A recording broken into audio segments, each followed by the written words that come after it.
On Sunday, the Toronto Raptors played on the road against the Minnesota Timberwolves.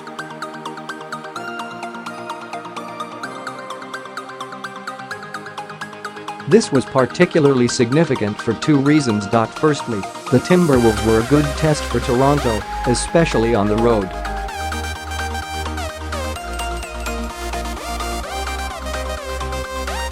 Despite dropping their previous two games, the Wolves were 29-18 on the season headed into the game, good for the fourth best record in the Western Conference and sixth in the entire NBA.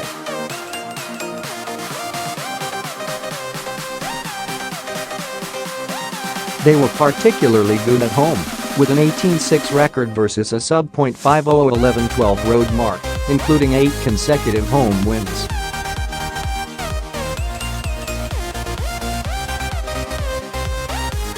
Secondly, the trip to Minnesota was the Raptors' 15th and final road game versus a Western Conference team.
And the Houston Rockets, plus 7.8. They rank 4th in the league offensively, 112.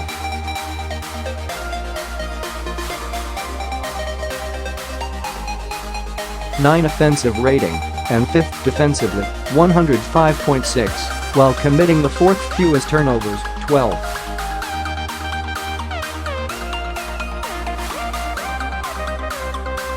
.3 per game, and forcing the 4th most, 13.9. The Raptors block the 2nd most shots, shoot the 8th best field goal percentage, and give up the fewest three-pointers in the league.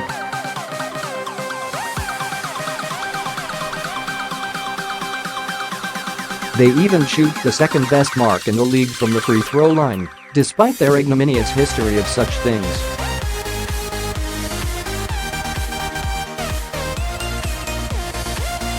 If you were to nitpick, you could point to their high foul rates and the efficiency of their three-point shooting, 25th in the league at only 35.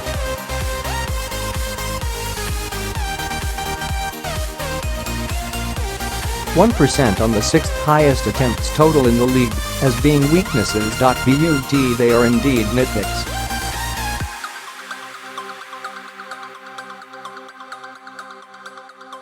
The Raptors are a good team on both ends, and seemingly one that has room to go further.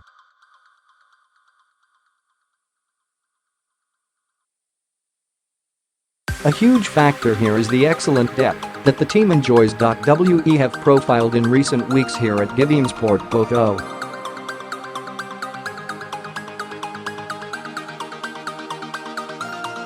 Anunoby, the British rookie small forward whom we did not need to be biased towards to find some very favorable findings on, and DeRozan, who has expanded his game and played his way to superstar level when once he was a post and mid-range scorer who did not do enough other than that.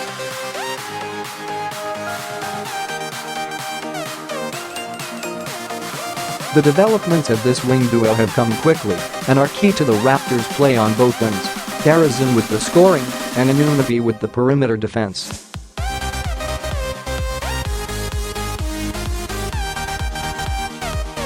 Beyond those two, however, is depth at every position. Kyle Lowry started slowly, but is now back to his best.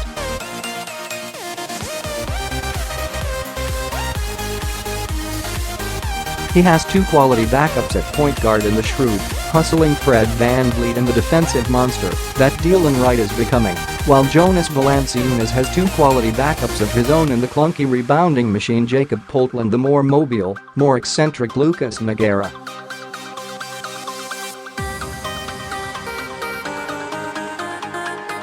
On the wings, while neither relentless gunner CJ Miles or man who needs to be able to nuance his speed a bit Norman Powell are having the best individual seasons, both are useful, if inconsistent contributors who add valuable depth.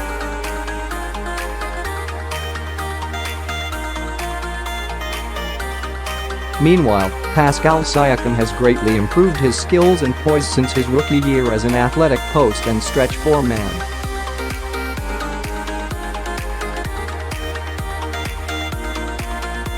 Sorry, Bruno Caboclo still can't include you. Depth is precisely what allows teams to survive the brief 3 losses and 5 slumps that teams will suffer during the season, and the Raptors have it.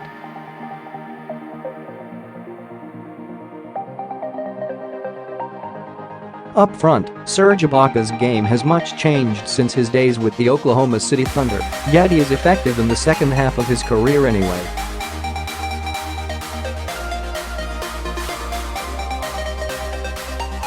Primarily now a catch-and-shoot player offensively, Ibaka has a career-high 36.4% three-point rate this season versus a career average of 15.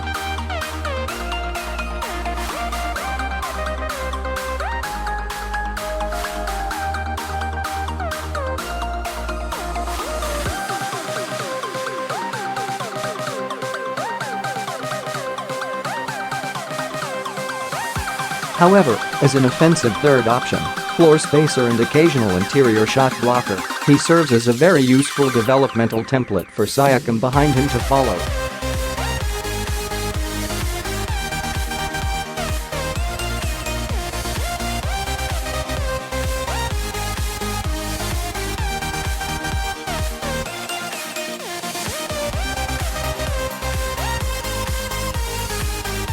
Alongside Ibaka up front, however, is perhaps the best of all the yardsticks for how far the Raptors have come.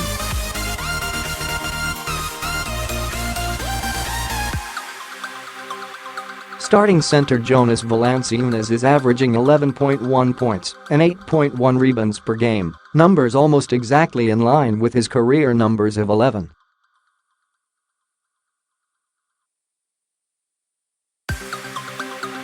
4 and 8.5 respectively. However, Valanciunas is doing it in the fewest minutes per game he has ever played, 21.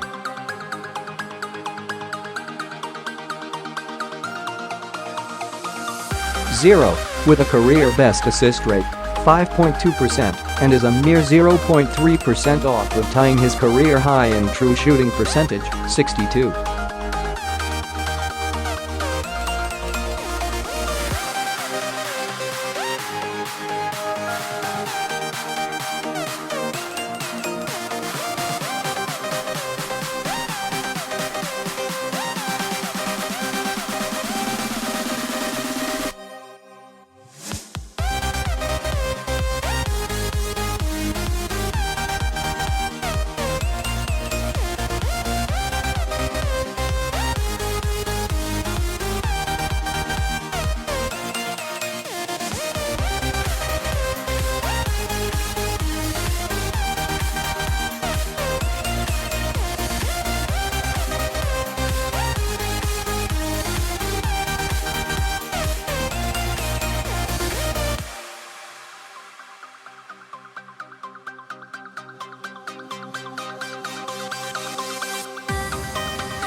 That is it, and most of those are anomalously small sample sizes. Players such as Karl Anthony Towns, 0.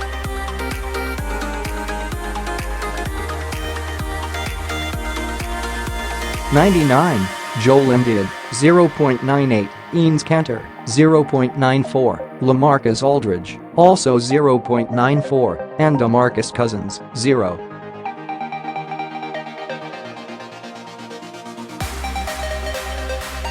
'88 are all less efficient with their post-up play than Jonas Valanciunas is. That was not supposed to be the case.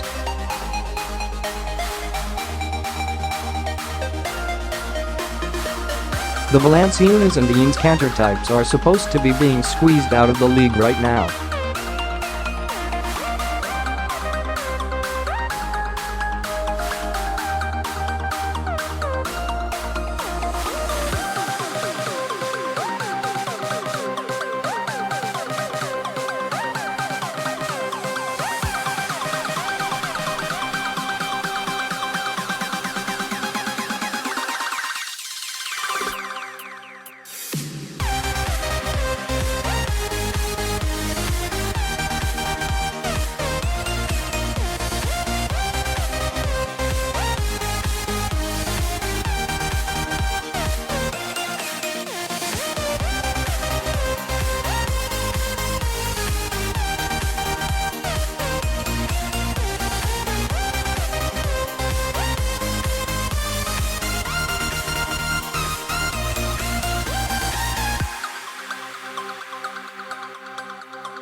The Raptors are still not a team truly built for the long term.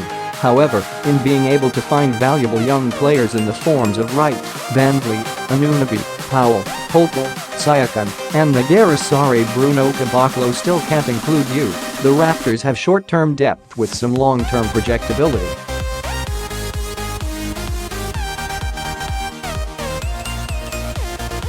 Additionally, even if the Raptors do not want to, or are not able to, realize the potential and growth of these young pieces themselves, those players do provide the flexibility with which to go back into the trade market hard.